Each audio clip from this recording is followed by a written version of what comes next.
Nuevamente, agradecido por esta importante invitación, doctora Blanca Mary. Bienvenido, doctor. Muchísimas gracias. Doctor Edwin. Muy buenas tardes. Un saludo muy especial para todo el cuerpo directivo del instituto. Gracias por la invitación. Un saludo también muy querido, mi doctor Luis Castellanos, y para todos los asistentes a esta hora de la tarde que vinieron a escuchar un poco algunas reflexiones sobre este tema, creo que muy contemporáneo en estas discusiones alrededor del fenómeno del trabajo. Muy en furor, ¿no? De hecho, con las nuevas regulaciones que estamos viendo actualmente, veo que pues, estos temas no los podemos dejar atrás y debemos estar muy actualizados, ir a la vanguardia. Más aún, creo que nuestro próximo conversatorio debe ser el tema de la regulación del trabajo en casa. Doctores, hoy nos trae acá un tema de gran interés y es la fragmentación laboral que estamos viendo a través de la figura del derecho de asociación sindical en los diferentes modelos de tercerización o el modelo de tercerización que en algunos sindicatos se está manejando con algunas empresas mal manejado. Entonces nosotros este tema lo traemos acá para que ustedes, que son los expertos en el área, nos den su punto de vista y aportemos un granito de arena a todas las que nos están en este momento escuchando. Sí, hay un micrófono encendido desde hace rato, el de Ernesto, que interrumpe. Gracias. Listo. Bueno, no sé cómo empezamos, doctora. Bien, doctor. Empecemos por comentarles a nuestros estudiantes, profesionales, a partir de qué momento surge esta figura, cómo la estamos manejando dentro de las empresas y cómo es que las empresas de una u otra forma están buscando darle otro uso a la figura de la asociación sindical respecto a estos modelos de vinculación laboral, más específicamente relacionado con el tema de la tercerización. Bueno, esto surge con esa consabida frase que en Colombia dice que echa la ley, echa la trampa.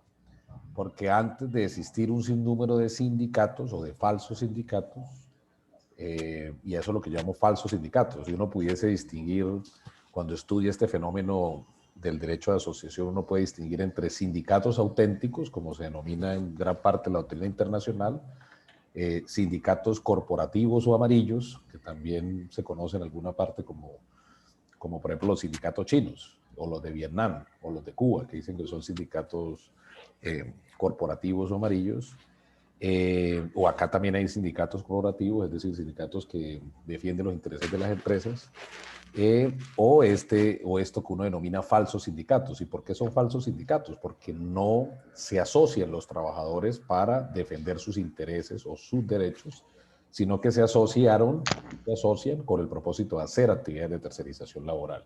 ¿Y por qué menciono que se hizo bajo el aforismo de la echa la ley, echa la trampa? Porque antes de que existieran todos estos falsos sindicatos, existieron las cooperativas de trabajo asociado, que no han desaparecido del todo. Todavía tenemos cooperativas de trabajo asociado violando normas laborales, pero que tenemos un país en el que la inspección del trabajo es bastante precaria, en que la justicia es bastante lenta y pues obviamente no se protege con eficacia los derechos de los trabajadores. Y por eso los trabajadores ejercen muchas acciones de autotutela para proteger ante la ineficacia de las autoridades y el ordenamiento jurídico y del Estado, pues por eso vemos muchas protestas. Entonces, hay cooperativas de trabajo asociado, se viene una gran estrategia jurídica y un lobby político del sindicalismo, sobre todo en el marco del Plan de Acción Laboral Obama-Santos, en el marco del Tratado de Libre Comercio de Colombia y Estados Unidos. Se hace expedir, entre muchas normas, la Ley 1429 del año 2010, particularmente el artículo 63, y con ellas unas normas reglamentarias, el decreto 2025 y algunos otros, que prohibieron las cooperativas de trabajo asociado. Entonces, prohibían las cooperativas de trabajo asociado, y si uno puede mirar las estadísticas, como en el 2011 desaparecen un sinnúmero de cooperativas de trabajo asociado y se convierten en sindicatos.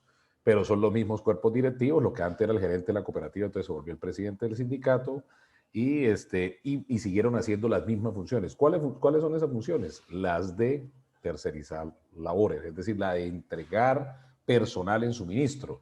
Y paradójicamente esto se ve con mucho más fuerte en el sector estatal, particularmente en el sector salud. Se estima que cerca del 80% de los contratos del sector salud, del sector estatal, se entregan a través de falsos sindicatos. Alrededor de estos falsos sindicatos hay mafias, hay poderes económicos, hay favores políticos electorales pagándose. Por eso yo lo he denominado esto en muchas de mis columnas de opinión. Esto es un cáncer para los trabajadores y sobre todo para los trabajadores de la salud, que se ha puesto de relevancia más en esta pandemia. Hay dos sentencias de la Corte Constitucional que siempre pongo a mis estudiantes a leer sobre este fenómeno.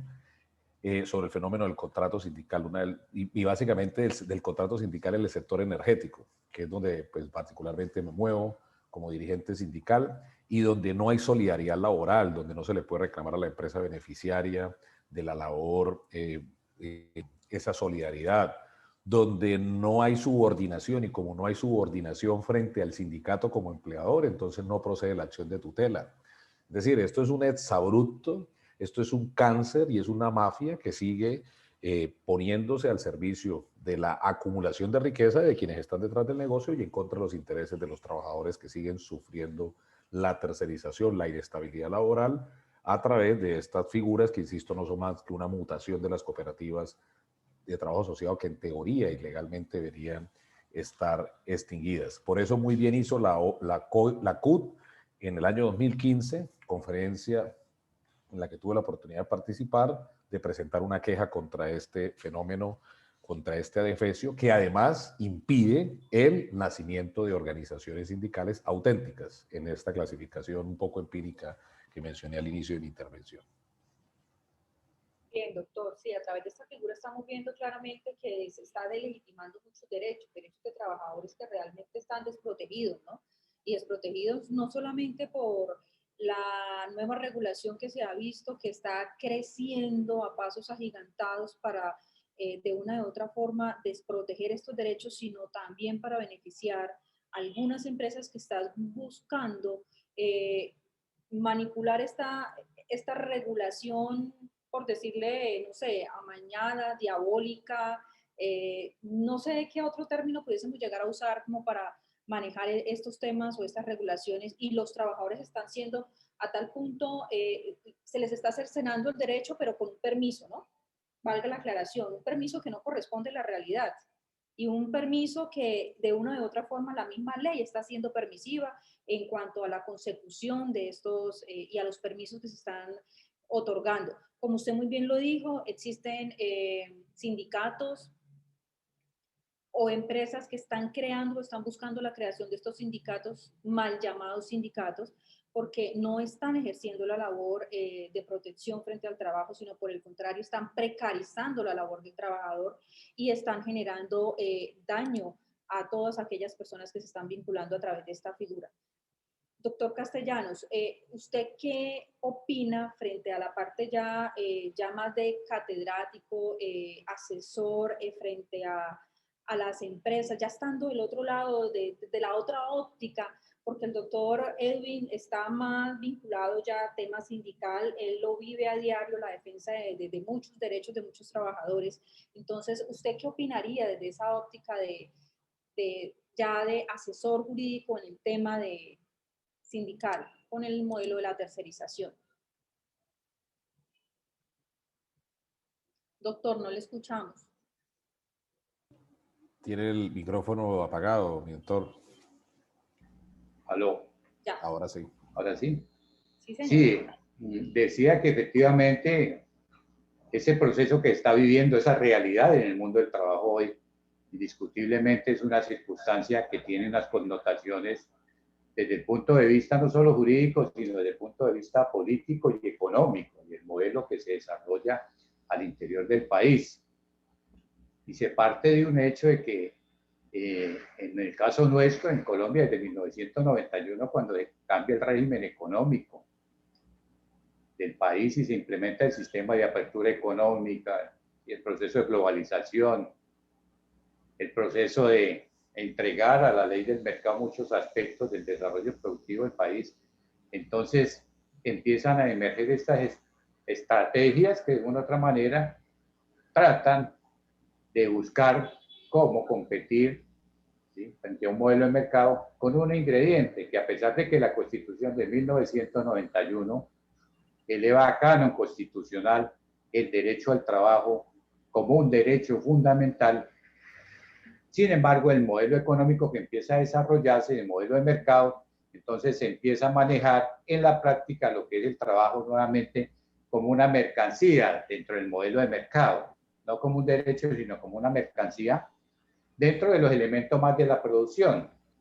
Y ese entonces el fenómeno que se inicia y esa transformación desde ese punto de vista es lo que conduce a que en un país como Colombia, donde se inicia un proceso de apertura y globalización económica sin un proceso de reconversión, sin un proceso de cualificación, lo que corresponde a la mano de obra, se haya hecho marcada una tendencia, y es tratar de hablar de reducción de costos, ¿sí?, pero solamente sobre la base de los costos laborales, ¿sí?, reducción de costos laborales. Y entonces en esa perspectiva es que empiezan a aparecer todos los fenómenos que se vienen dando, como lo señalaba el doctor Edwin, es lo que corresponde entonces a las diversas figuras que se implementan para implementar lo que es la tercerización, ¿sí?, lo que es la tercerización como tal. Y de ahí entonces se desprende de que se buscan todas las posibilidades para poder darle ese tinte de legalidad que se requiere en el caso de lo que corresponde al proceso de intermediación laboral y de tercerización.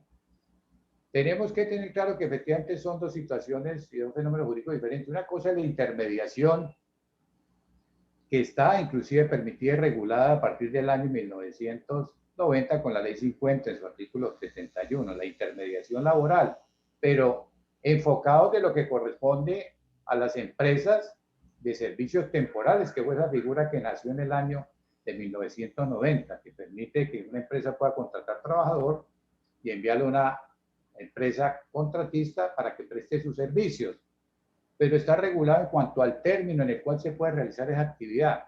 2, la forma de contratación. 3, las responsabilidades que tiene esa empresa como tal frente al trabajador que se envía entonces de lo que se denominan trabajadores en misiones.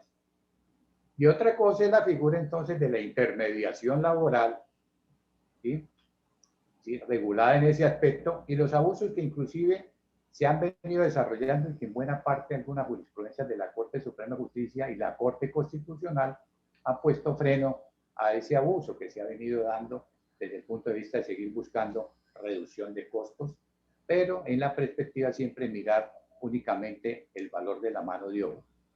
Ahora lo que tiene que ver con la tercerización, sí, indiscutiblemente, ya es con otro aspecto y otra tendencia que ha venido ganando fuerza en el país, de establecer mecanismos. Entonces, se ha dicho que primero no pueden ser objeto de tercerización las labores misionales de las empresas como tal.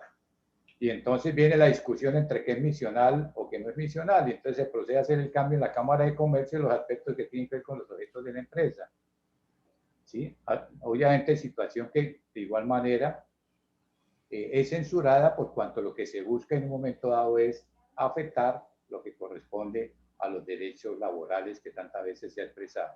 Entonces hay 3 aspectos que necesariamente tienen que abordarse cuando se habla del impacto que ha tenido, en este caso, en materia de derecho a asociación, la posibilidad de que los trabajadores desarrollen bajo el derecho a asociación su objetivo final, que es el derecho a la negociación colectiva para tratar de mejorar las condiciones laborales mínimas que otorga la ley. Y entonces hay que decir que esas limitaciones que se aplican al derecho de asociación efectivamente surgen de ese modelo que se viene imperando, donde en muchos casos, como lo decía el doctor Edwin, se piensa de que el problema es de semántica. Entonces, a raíz efectivamente de las exigencias del gobierno de los Estados Unidos frente a la implementación de las cooperativas asociativas de trabajo, que desde esa óptica la veían los empresarios estadounidenses como una amenaza por una competencia desleal en el pago de la mano de obra, exigieron entonces que tenía que adoptarse medidas jurídicas para prevenir ese fenómeno. Entonces, efectivamente, se pensó que el problema era semántica, entonces se cambió a lo que claramente es una desviación de la esencia de lo que es un contrato de tipo sindical. Pero coincidimos efectivamente en que, primero que todo, mientras no haya formalización laboral como tal, es un factor determinante en lo que tiene que ver con el ejercicio pleno de la garantía del derecho a asociación sindical y su consecuencia jurídica en la perspectiva de la negociación colectiva, que finalmente es lo que se persigue por parte de los trabajadores asociados, ¿sí? El aspecto de la tercerización laboral, entonces, que ha conllevado inclusive a que muchas empresas hoy entonces tomen la decisión de excindir sus procesos internos dentro del fin que persiguen, sea de bienes o servicios, para entonces decir que proceden a tercerizar parte de esos procesos bajo el argumento de que ya no hace parte integral de lo que corresponde al objeto y fin de esa empresa como tal, ¿sí?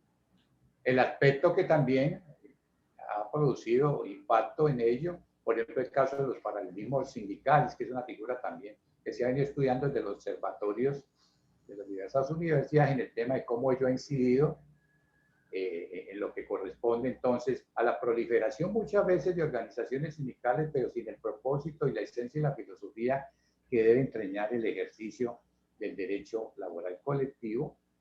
Y de igual manera, la falta de desarrollo de lo que corresponde en Colombia al sindicalismo por rama de actividad económica o sindicato de industria. La misma OIT ha planteado la importancia de que hayan, como parte del tejido social en una democracia fuerte, organizaciones sindicales fuertes con capacidad efectiva de interlocución, y por eso plantea que incluso deben ser en lo posible organizaciones a nivel nacional por rama de industria. Pero en Colombia no hay una reglamentación, se han hecho algunos intentos por parte del legislativo, pero finalmente han quedado allí en simples iniciativas.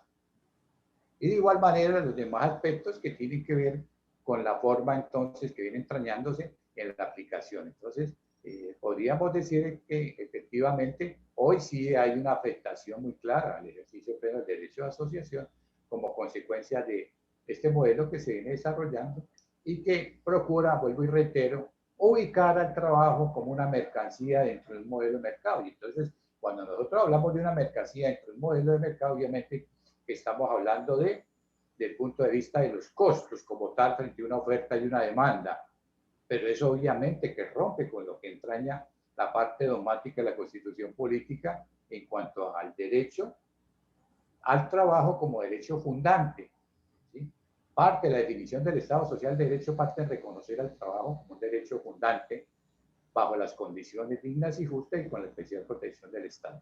Entonces yo diría que desde ese punto de vista es indiscutible de que sí hay el problema en Colombia. Colombia es un país casuístico donde creemos que todo se resuelve con una disposición normativa, pero que en la práctica disposiciones, resoluciones, como inclusive la última, la 2021, el 2018, el Ministerio de Trabajo que colocó, podríamos decir que un freno importante en el tema de las prohibiciones a las cooperativas de intermediación laboral, pero en la práctica se vienen dando aplicación a diferentes figuras que lo que pretenden es eso, buscar cómo yo reduzco costos, pero siempre mirando el ingreso del trabajador, las prestaciones del trabajador, únicamente visto como un costo fijo respecto a la mano de obra.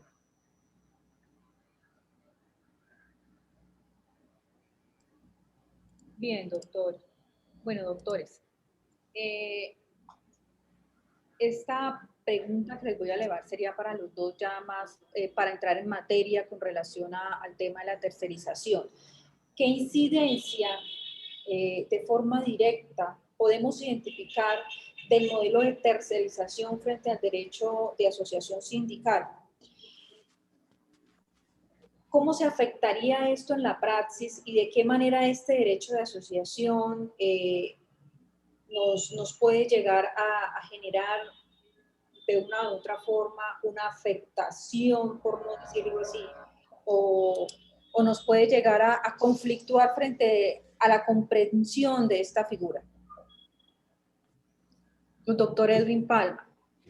Bueno, la tercerización, la flexibilización, la deslocalización incluso, porque hoy hablamos de deslocalización, de flexibilización, producto de la tecnología, producto de la globalización financiera, producto de esta pandemia. Esta pandemia considerada por algunos como un hecho social total que transformó todas las relaciones sociales del mundo, incluyendo las relaciones de trabajo, deslocalizó un sinnúmero de trabajadores. Entonces dicen las estadísticas que pasamos de 120.000 teletrabajadores a 3 millones de trabajadores en la casa. Entonces todos los fenómenos de irrupción en la forma de organizar el trabajo tienen un impacto en los derechos laborales colectivos. Es la primera precisión que debemos tener en cuenta y eso tenemos que comprenderlo quienes estamos también, asesoramos organizaciones sindicales y quienes estamos en el mundo de la academia. Lo digo porque nosotros no podemos seguir pensando el sindicato desde un modelo fordista de organización del trabajo. El trabajo ya no está en el fordismo, ya no está en la fábrica, está huyendo el taylorismo aceleradamente y hoy se encuentra totalmente deslocalizado. Por eso algunos sociólogos del trabajo utilizan el concepto, a mi juicio acertado, de fábrica social. Hoy estamos en una fábrica social porque hasta en la casa se trabaja. Este conversatorio es el ejemplo de eso, de que podemos estar aquí 64 personas conectadas, trabajando, porque esto que estamos haciendo es trabajo. Obviamente hay distintas formas de trabajo, a veces nosotros simplemente comprendemos el trabajo como el trabajo remunerado, por eso viene una sentencia que acaba de salir de la Corte en la que entiende el trabajo mucho más allá del trabajo subordinado. Y al entender esta transformación del mundo alrededor del trabajo, hay un libro que no me gusta mucho su autor y pues obviamente algunas reflexiones un poco tecnócratas de la teoría economicista del trabajo, pero que dice lo que es decir, se llama El trabajo ya no es lo que era. Es de un autor español, Albert Cañigueral, que menciona, hace unas reflexiones sobre eso, porque el trabajo cambió. Entonces, al haber todos estos fenómenos de descentralización, de desorganización, de deslocalización, de desfabricación del trabajo, pues tiene un impacto directo en los derechos laborales colectivos, lo que implica que el sindicato y el sindicalismo también se repiense. Por eso, por ejemplo, ¿cómo hacemos para llegar a los teletrabajadores?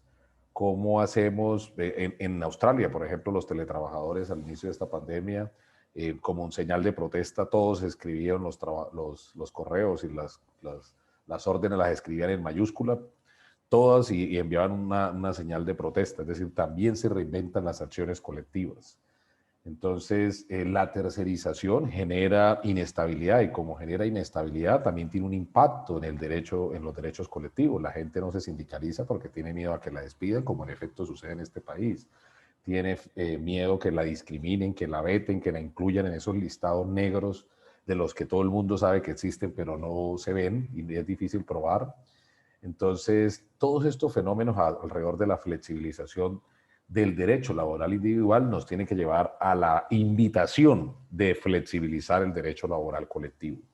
Esto es flexibilizar la forma de organizar sindicatos, la forma de autogobernarse, las asambleas virtuales. Nunca habíamos pensado en hacer una asamblea virtual y aprobar un pliego virtual y hacer una negociación virtual. Hoy lo estamos haciendo. En redactar los estatutos, en sindicalizar formas de organización del trabajo que no son los trabajadores subordinados, es decir, el contrato de trabajo hoy está el contrato de trabajo y más el contrato de trabajo a término indefinido está en vía de extinción. Hay un video que uno encuentra en Google que es muy chistoso sobre eso. Siempre me gusta empezar alguna de las clases sobre esto porque a corto plazo el contrato a término indefinido será una pieza de arqueología jurídica.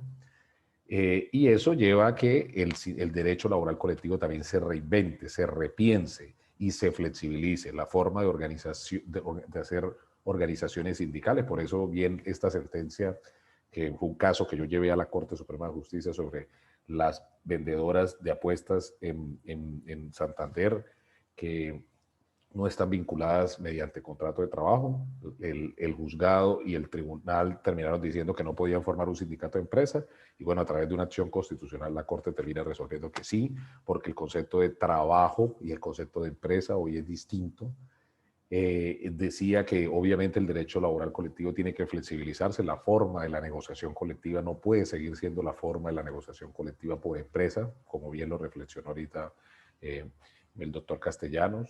Es decir, tenemos que, porque el mundo está huyendo de la negociación colectiva por empresa y está buscando otros escenarios, por eso esta sentencia reciente que acaba de emitir la Corte alrededor de la posibilidad de presentar pliegos a empresas beneficiarias en fenómenos de tercerización, o presentar pliegos en redes de empresas, o presentar pliegos en ramas de actividad económica, tiene que insistirse en que eso se materialice, como en los países democráticos, como en los países modernos, como en los países de la OCDE. Nosotros nos queremos parecer a la OCDE, a pesar de quedar allá en el último puesto de los países ricos, pero en estos estándares laborales estamos lejos, lejísimos. Y en materia de derecho de huelga, la última sentencia, la 1680, o la antepenúltima, o la del año pasado, mejor dicho, la revolucionaria, esta huelga revolucionaria, no revolucionaria en el concepto que a veces todo le huimos, sino revolucionaria porque evolucionó, solucionó 4 problemas que veníamos planteando desde el sindicalismo desde hace mucho. Contempla la necesidad, incluso trayendo recomendaciones de la OCDE, de flexibilizar la huelga, de entender otras finalidades, otras formas y de entender las restricciones al derecho de huelga muy limitadas, es decir, considerando la huelga como un derecho fundamental y humano. Entonces, mientras se flexibiliza más el mundo individual del trabajo, debemos flexibilizar las normas más del derecho laboral colectivo, porque a los empresarios del país les gusta menos normas, menos flexibilización, más flexibilización, menos regulación del trabajo como derecho humano, es decir, más libertad, pero en el derecho laboral colectivo sí son supremamente conservadores, es decir, las normas del siglo pasado, las normas que se organizaron alrededor de la fábrica. E incluso muchos, y la utopía de muchos conservadores empresarios, es llevarnos al pasado, es decir, cuando el trabajo era una mercancía y se regulaba por las normas civiles. Nosotros tenemos que seguir reivindicando que el trabajo es fuente de riqueza, fuente de derecho humano y no es una mercancía en los términos de la OIT, y como lo compartí esta mañana en mis redes sociales, como lo explicó la ministra de España. Algún día queremos tener una ministra como la ministra del Trabajo de España que se ponga del lado de los trabajadores. Yo creo que lo vamos a poder alcanzar muy pronto. Ojalá, doctor, Dios quiera que así sea, que logremos tener así una ministra en nuestro gobierno nacional para que pues no nos quedemos tan de la época arcaica, porque créame que comparto sus apreciaciones y sus precisiones con relación al tema de la poca regulación y la poca normatividad que nos acompaña en este tema. Vemos que existen países que van a la vanguardia y se van actualizando frente a este tipo de normatividad, más aún, como usted lo dice, en estos temas de pandemia, cuando necesitamos ir realizando, ir llevando de la mano un trabajo muy concienzudo con todos los organismos, y estamos viendo que realmente nos están dejando relegados en estos temas. Pero es bueno por eso que la Corte esté viendo algunas cosas, que esté abriendo algunos puntos de vista y de algunos criterios para que no sea así. Bien, doctor Luis Castellanos, en ese orden de ideas y teniendo en cuenta la posición del doctor Edwin, ¿qué apreciación o su merced desea de pronto hacer algún ajuste, algún comentario adicional con relación a este tema de la incidencia directa que podemos identificar del modelo de tercerización? Sí, efectivamente, tenemos que tener claro de que el análisis planteado tiene toda la lógica y la praxis ha señalado eso. En el caso de Colombia, nomás basta mirar las estadísticas en materia de las tasas de sindicalización que teníamos en los años 60 y 70, que llegó a una tasa de sindicalización del 14.7%, frente a la última censo elaborado, inclusive por parte de la Escuela Nacional Sindical en el año 2020, que muestra efectivamente la precariedad de la sindicalización en Colombia, de trabajadores sindicalizados, ¿sí? El 4.5, lo que demuestra que efectivamente sí hay una incidencia en el tema que se viene dando en la implementación de ese individualismo, que es un individualismo, fortalecer el individualismo, y que hay algo muy importante. Efectivamente, a partir de 1990, con la Ley 50, sí emerge un nuevo modelo desde el punto de vista del derecho individual, una caracterización. ¿sí? Se implementa la contratación a término fijo, nacen las empresas temporales de servicios, las reformas en cuanto al sistema prestacional, ¿sí? Y por el otro lado, paralelo, entonces sí empieza a sumergirse lo que corresponde al derecho colectivo laboral. Veamos que incluso, a pesar de que la Constitución del 91 previó en el artículo 53 el mandato al Congreso de la República para que se expidiera el Estatuto del Trabajo, bajo los principios mínimos allí establecidos, hoy se mantiene la omisión legislativa, 29 años después, que hubiera sido una oportunidad de entrar a armonizar efectivamente una realidad económica, el proceso del nuevo modelo de aplicación del régimen económico en Colombia, frente a unas reformas que se proyectaron en el derecho individual que necesariamente de una u otra manera impactan el derecho colectivo. Porque aquí no podemos decir que efectivamente, a pesar de que hay una garantía constitucional y está todo el desarrollo, veamos inclusive las posturas de la Corte Constitucional, de las últimas decisiones que se han adoptado frente a acciones de inconstitucionalidad en ese código sustantivo del trabajo. Si bien es cierto, se han logrado algunos avances importantes en sentencias como la que se dio la C465 del 2008, donde se empezó a reconocer la autonomía de las organizaciones sindicales y algunos aspectos del respeto, inclusive a su autogobierno, su forma de determinar sus parámetros que tienen que ver en su propio desarrollo y funcionamiento, pues de todas maneras en la práctica resulta muy complejo para la creación de organizaciones sindicales. El gobierno siempre exhibe en las asambleas generales de la OIT que mire cuántos sindicatos se han creado desde el año 90 para acá, pero inclusive lo señalaba el doctor Edwin en un comienzo, voy hasta ver desde el punto de vista qué realidad sindical es la que se viene dando.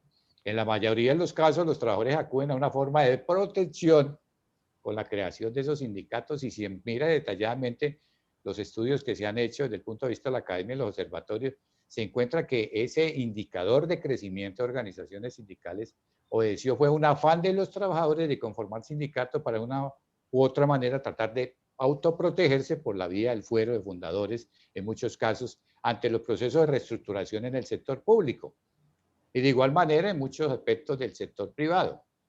Porque indiscutiblemente en Colombia hay que reconocer que se mantiene una cultura desde el punto de vista de ver la organización sindical, el ejercicio de este derecho, por obviamente las consecuencias históricas que ha traído el resurgimiento del movimiento sindical en el plano nacional, ¿sí? Que marcaron la historia inclusive del derecho laboral en Colombia. Entonces, bajo ese criterio, es indiscutible que sí, hoy está el derecho allí consignado, pero en la práctica es muy complejo la realización.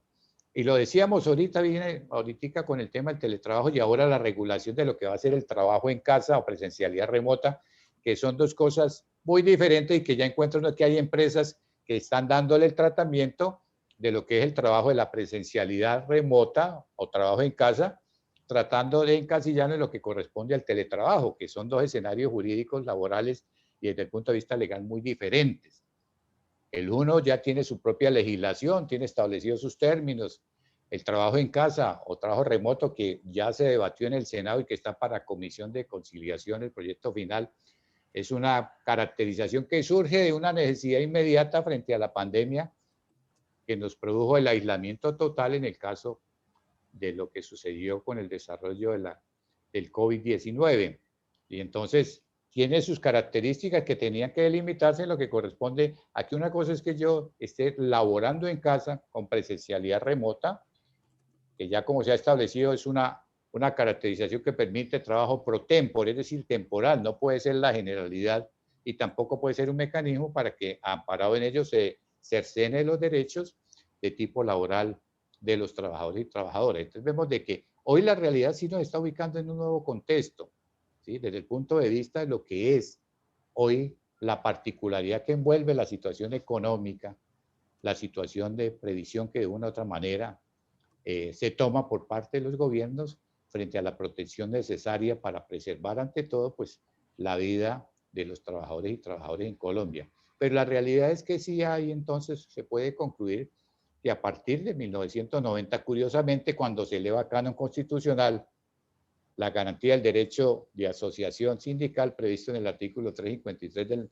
Código Sustantivo del Trabajo, norma que data inclusive desde el año 40 efectivamente, y de la ley 83, cuando se estableció por primera vez y se habló del derecho a asociación, curiosamente vemos de que entonces empieza a declinar y decaer lo que correspondería en esencia a la figura del crecimiento de las organizaciones sindicales, vista como actores legítimos e importantes en todos los procesos de economía en los países donde se dice que hay una democracia, debe ser parte integral de los procesos democráticos, el desarrollo de esta figura que obviamente, como lo regula la misma Constitución, debe centrarse bajo esos principios. Entonces, así en las cosas, pues sí te encontramos de que hay factores determinantes que se dan en cuanto a que la fragmentación que se produce por parte de estos modelos de intermediación impide de una u otra manera lo que corresponde a que se haga el ejercicio pleno del derecho de asociación. Y entonces podríamos decir, por ejemplo, comparto lo que dice el doctor Edwin en cuanto a las estrategias que deben adoptar las organizaciones sindicales. Que, por ejemplo, los trabajadores de teletrabajo, partiendo del hecho de que nunca van a poder tener una posibilidad de reunión, ¿de qué manera podemos en un momento dado decir que esos trabajadores van a tomar como iniciativa propia el proceso de una organización sindical? ¿Cómo presentar un pliego de peticiones? Y sí es muy importante inclusive la decisión de la Corte Suprema en esa SL 462, cuando abre la posibilidad de que ya no se hable de pliegos por empresas, sino pliegos por redes de actividad empresarial, que fue lo que dijo la Corte. Dijo la Corte dos cosas muy importantes. Primero, no puede ser un obstáculo y abre la posibilidad para que esos trabajadores puedan presentar el pliego de petición tanto a la empresa usuaria como a la empresa que les contrata. Pero además reafirma la Corte de que la intermediación no puede constituirse en un mecanismo de justificación para desprender a los trabajadores de los derechos laborales que incluso como normas se les reconocen en mínima garantía a los trabajadores y trabajadoras colombianos.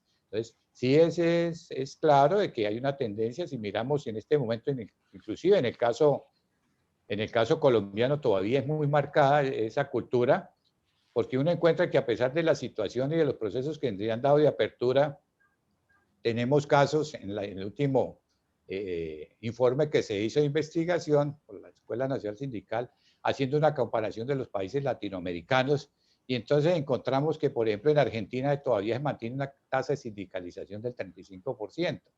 ¿Sí? En el Uruguay tenemos una tasa del 25%. ¿Sí? En Brasil una tasa del 18%. En Venezuela hay una tasa de sindicalización de un 13%. México mantiene una tasa de sindicalización del 12%. ¿Sí? Chile mantiene una sindicalización también de un 12%. Luego viene Perú con un 5% y en el último lugar está Colombia, donde la tasa de sindicalización efectivamente está en el 4%. Eso respecto a tasas de sindicalización. Habría que mirar desde la óptica entonces si esa sindicalización efectivamente se refleja en lo que correspondería a cuántas veces se ha ejercitado el derecho a negociación, cuál es el número de convenciones colectivas versus pacto colectivo versus contratos sindicales, que pienso yo que sería un parámetro también de importante indicación.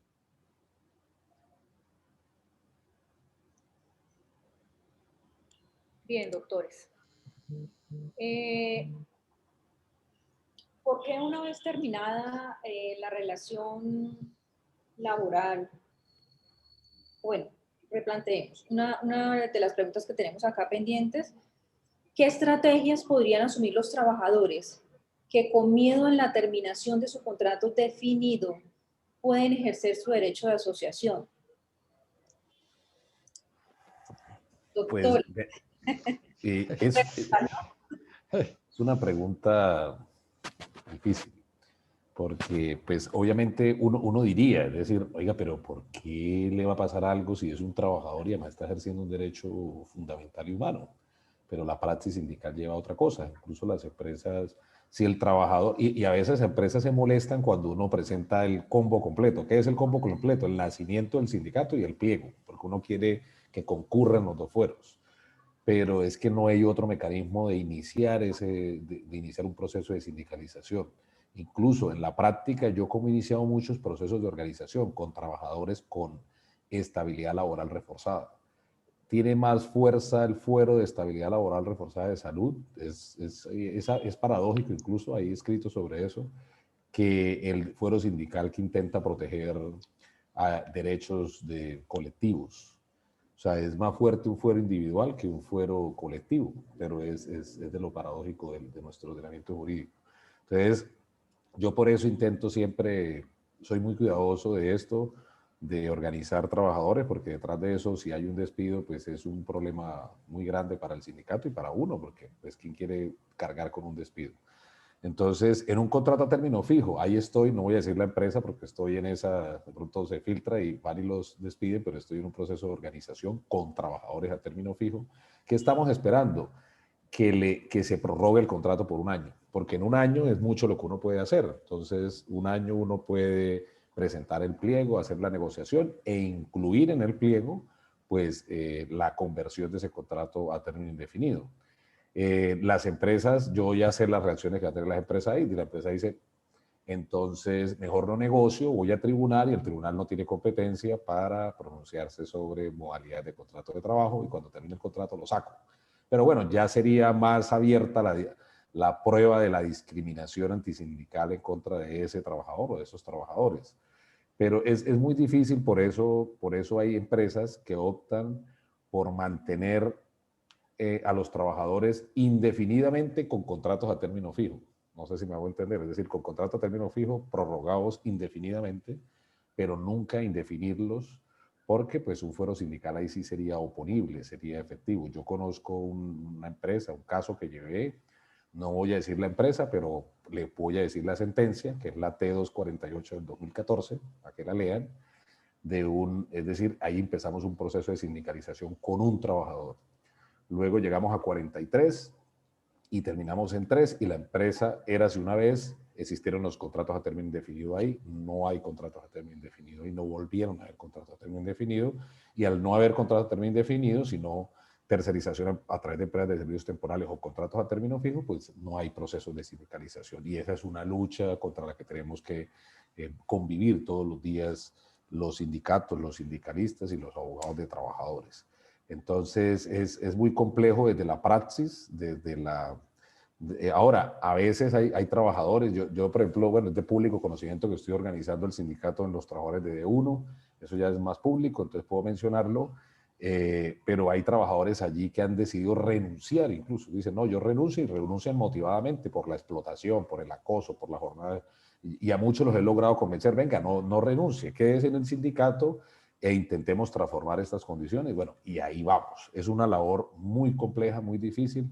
Todos esos que critican al sindicato, al sindicalismo y a los líderes, a ese sindicalismo auténtico del que hablé al principio, pues yo los invitaría a que vinieran a hacer este trabajo y verá todo lo que se enfrentan y se encontrarían cotidianamente en estos temas tan complejos. Listo. Alguien nos pregunta acá, ¿cómo entender esa posible solidaridad entre solidaridad frente a los pliegos con la empresa cliente que se encuentra ubicada en el exterior? Bueno, parte de la reflexión que hice y también contesté por ahí ahorita, nosotros tenemos que escapar del modelo tradicional de organización. Mientras sigamos clavados en la empresa, pues obviamente no vamos a hacer nada distinto. Y esto lo menciono porque, por ejemplo, cuando hablé de la flexibilización del derecho laboral colectivo, mencionaba sobre las posibilidades de flexibilizar los derechos de asociación, de negociación y huelga. Por eso la importancia de lo que se llaman hoy las federaciones sindicales internacionales, el sindicalismo en empresas transnacionales, la huelga transnacional, por ejemplo, en Grecia está permitida, está regulada. Entonces, esto para efectos de que obviamente busquemos otras formas distintas a lo que tradicionalmente venimos haciendo. ¿Cómo entender esa posibilidad de solidaridad entre los pliegos que se encuentran ubicados en el exterior? Entiendo más o menos que la pregunta es esa, ¿sí? ¿Cómo sacar el conflicto del escenario meramente de la fábrica y hacia allá están yendo los conflictos? Es lo que llama el profesor Antonio Bailos, es la sacada del conflicto del espacio de la fábrica al espacio de la comunicación. Y eso implica captar estos públicos que hoy juegan en estos tiempos de virtualidad y de globalización de la información, juegan un papel importante en la relación, en las relaciones industriales, las relaciones laborales. Bien, perfecto. Muchas gracias, doctor. Yo creo que tenemos una última pregunta para finalizar. Doctor Castellanos, ¿qué opina de lo siguiente? ¿Por qué una vez terminada la relación o el vínculo laboral de un trabajador X con un extremo temporal ya definido, qué obliga a ese empleado a seguir con este trabajador? ¿Qué opinan, doctores? Doctor Luis Castellanos, doctor Edwin.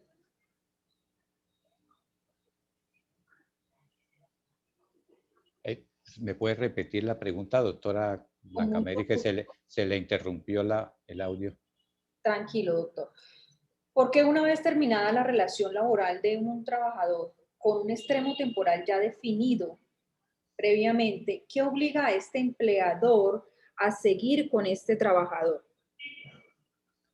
Sí, desde el punto de vista en el plano de la garantía sindical, pues obviamente que esa protección constitucional que establece que es el fuero, si bien es cierto que ahí podríamos decir que opera una justa causa legal objetiva para la terminación de ese contrato, lo cierto es que se han dado circunstancias donde, por ejemplo, a pesar de que el plazo pactado establece la finalización de ese contrato, si se logra demostrar que en un momento dado el objeto de ese contrato como tal es donde se ha venido dando esa discusión, persiste y que la consecuencia de la no prórroga de ese contrato en un caso de contrato a término fijo tiene como origen y razón la creación de una organización sindical o es una actitud que en un momento dado se puede probar que enmarca una persecución de tipo sindical.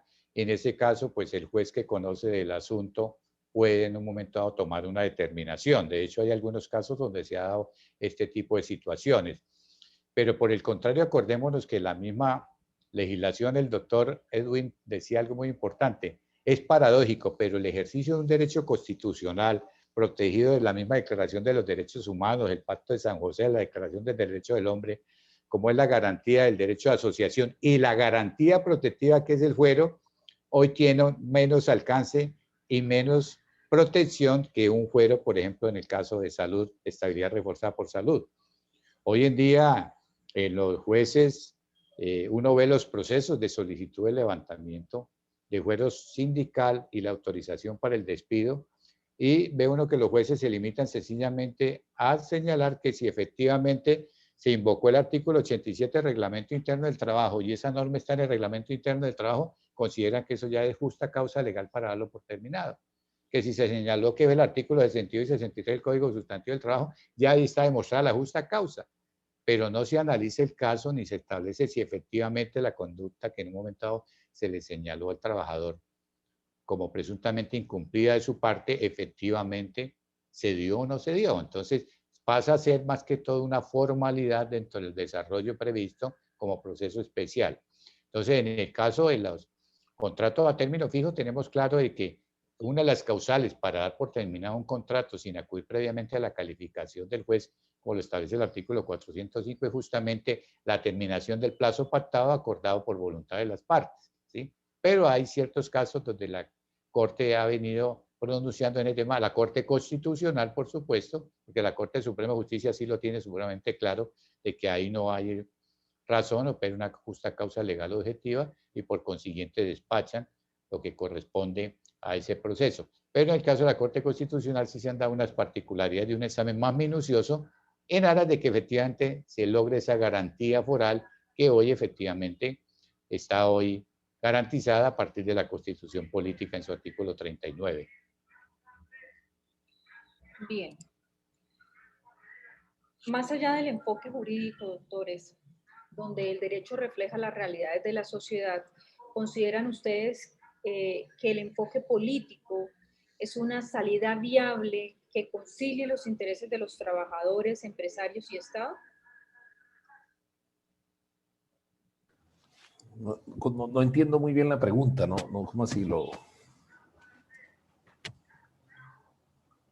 A ver, les repito la pregunta que nos están haciendo por interno. Más allá del enfoque jurídico, donde el derecho refleja las realidades de la sociedad, ¿consideran ustedes, doctores, que el enfoque político es una salida viable que concilie los intereses de los trabajadores, empresarios y Estado? Sí, mire, vea, yo creo que la política es muy importante en estos temas. Y pongo el ejemplo de España. Yo creo que valdría la pena echar una miradita a lo que está ocurriendo allá. Hace poco, hace menos de 15 días, eh, obviamente el gobierno impulsó una reforma al Estatuto de los Trabajadores para mejorar o para regular el trabajo de plataformas y lo consultó con los interlocutores sociales, con los empresarios y con los sindicatos, y al final construyó un acuerdo. ¿Qué dijo la ministra? La ministra del Trabajo allá, que viene del movimiento sindical, del movimiento obrero, dijo, no, pues nosotros vamos a intentar hacer un acuerdo, pero si no, ya sabemos qué intereses somos los que tenemos que representar. Tan bonito, ¿no? Porque aquí los intereses que siempre han representado los ministros y los gobiernos son los de los empresarios. Entonces ellos no consultan con los interlocutores sociales, es decir, con el sindicalismo, y ponen las medidas y luego vienen y le cuentan a uno. ¿Y qué nos toca ir a nosotros? Ir a la justicia. Es donde hemos ganado gran parte de las batallas, ir al concierto internacional. Hemos logrado más en el concierto internacional que lo que hemos logrado aquí en el escenario político. Hemos logrado reformas legales, hemos logrado reintegros por decisiones del Comité de Libertad Sindical de la OIT, por recomendaciones de la Unión Europea, del gobierno de Canadá, de Estados Unidos, de la Corte Interamericana de Derechos Humanos, donde ha tocado llevar hasta los casos de violencia antisindical. Acaba de salir, ahí está fresquito para los amantes del derecho laboral colectivo, tan de malas mis estudiantes de mañana que les toca leer esto que acabó de salir ahí, que está fresquita, las recomendaciones del Comité de Libertad Sindical en el caso de la huelga de Avianca en el año 2017. Y le dieron la razón a los salvamentos de voto en la Corte Suprema, le dieron la razón al sindicalismo y a los abogados y sindicalistas que defendimos la huelga en el año 2017. Es decir, que ese equipo de sabios, de representantes de gobierno, empleadores y de trabajadores que hacen parte del Comité de Libertad Sindical y que pasaron por el Consejo de Administración, porque allí se ponen a consideración esas recomendaciones, pues nos dieron la razón. Entonces eso implica, y vuelven y ordenan modificar la legislación. Eso lo han ordenado 50.000 veces y aquí al gobierno le entra por aquí y le sale por aquí. Por eso necesitamos legisladores que entiendan los temas de los trabajadores, que hagan los proyectos de ley, que hagan las leyes que demandan los trabajadores, que siempre hemos reclamado, y un gobierno que no se atraviese a objetarlas. Pongo otro ejemplo para decir que esto lo resuelve también la política. Acaba de salir, pues también escribí en mi columna de esta semana 6, 7 decisiones que ha salido de la Corte Suprema de Justicia que implican que pueden permitir el avance del sindicalismo, que creo que es importante entenderlas, comprenderlas y echarlas adelante. Pero ahí acaba de salir también la propuesta del gobierno de hacer una reforma tributaria para gravar salarios superiores a 2,5 millones. Es decir, a los que ganan ya 2,5 millones nos consideran ricos en este país, nos van a poner más impuestos. Y a los ricos no les graban ningún impuesto. Esos son decisiones políticas. Por eso creo que estos temas de la política, el trabajo y el sindicalismo están íntimamente ligados, estrechamente ligados. Bien. Podemos concluir entonces, doctor, que realmente en nuestro gobierno nacional existen unas élites empresariales, gubernamentales, que de una u otra forma ven esta figura como, o se convierten en antisindicalistas, en antiproteccionistas. Son personas que, como bien lo hemos visto y usted mismo nos está dando la razón en el comentario que hace, nos están solicitando a gritos regulación para mejorar todas estas condiciones laborales y no las estamos viendo. Nuestro gobierno nacional se está quedando corto en la protección frente a los trabajadores y muchas empresas alaban esta situación. Aquí, Gracias por esas falencias. Sí, doctor Castellanos. sí, efectivamente, haciendo un ligero complemento a lo planteado, en toda democracia fuerte como tal, recordemos siempre que lo político define lo económico y lo económico define lo social, ¿cierto? Esto desde el punto de vista de lo que entraña el poder legislativo. En el caso nuestro, acordémonos de que del Tratado de Versalles de 1919, después de la Primera Guerra Mundial, cuando surge la creación de la Organización Internacional del Trabajo, si se cumpliera incluso lo que está establecido en el preámbulo desde ese momento, que el trabajo es una de las razones con contenido social para generar eso, desarrollo social y armónico y contribuir a la paz. Pero hay otro elemento más, y es que la Organización Internacional del Trabajo, su caracterización justamente que se ha mantenido es de un organismo tripartito. Entonces, partiendo de ese escenario de que en la Asamblea General de la OIT se adoptan los convenios donde participan los estados, los trabajadores representados a través de sus organizaciones, los empleadores, entonces no tiene razón lógica ni siquiera a la luz del derecho internacional, el derecho de los tratados, de que en los países se desconozca lo que se ha aprobado previamente, ¿sí? Entonces, sí hay un elemento muy importante, porque es que la decisión es de voluntad política como tal, porque el caso de Avianca, que ha sido un caso que indiscutiblemente ha generado importante discusión en el plano nacional, veíamos la postura en su momento de quien ejercía el Ministerio del Trabajo y parecía más el apoderado de la aerolínea que el apoderado, que el representante del Estado con su obligación, oído, con su obligación de garantizar la efectividad de los derechos. Hoy ya la Comisión Interamericana y la Corte Interamericana han admitido casos inclusive que se han dado por violación a las garantías, inclusive al derecho a asociación y garantías del trabajo de empresas privadas. Y entonces la tesis que se ha abierto paso y que ya es un precedente es que, si bien es cierto es que es un ente privado como tal, se censura y se reprocha al gobierno que no cumplió su deber de garantizar la efectividad de esos derechos, ¿sí? Y entonces uno debe entender que efectivamente aquí se requiere de manera importante que exista efectivamente esa voluntad política, porque la garantía constituida a partir del enunciado de la Constitución Política del 91, y no solo desde esa época, porque estamos hablando de los convenios de la OIT, particularmente el 87 y 98, que dan plena garantía en la incorporación, inclusive el convenio 151 en el caso de los servidores públicos y 154, dan todas las herramientas que se adoptaron de común acuerdo, bajo consenso, y se incorporaron, pero que hoy se desconocen. Entonces, sí necesariamente tenemos que decir que efectivamente se requiere una política que permita que ese diálogo social de que habla la OIT, ese trabajo decente que habla la OIT, se materialice, y que iniciativas como lo que acaba de plantear el doctor Edwin, que uno dice, definitivamente hay dos países, un país real y un país virtual.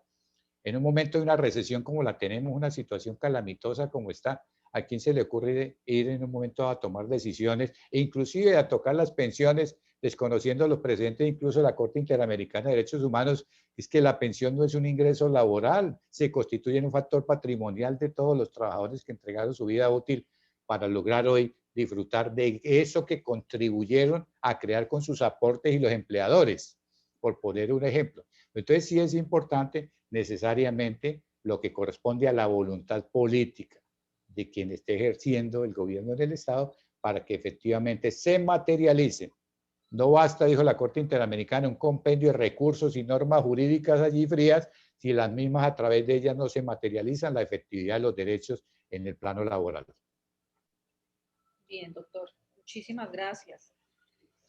Doctores, hemos llegado al final de este conversatorio. Nosotros por parte del instituto les agradecemos, muy amables por su participación, por sus aportes, por el compartir de estos conocimientos tan valiosos que para muchos de quienes están conectados o quienes estamos conectados es muy importante cada día enriquecer más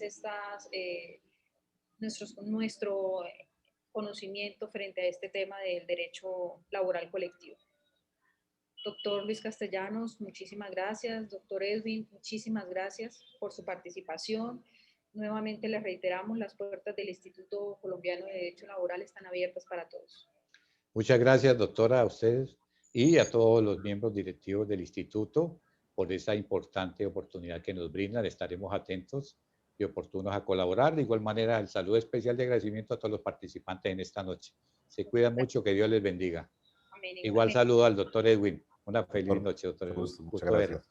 Muchas gracias a todos y a todas, y bueno, un gusto conocerlos y estar en este conversatorio. Gracias, doctor, muy amable. Doctor Edwin, gracias. Doctor Luis, gracias a todos los participantes.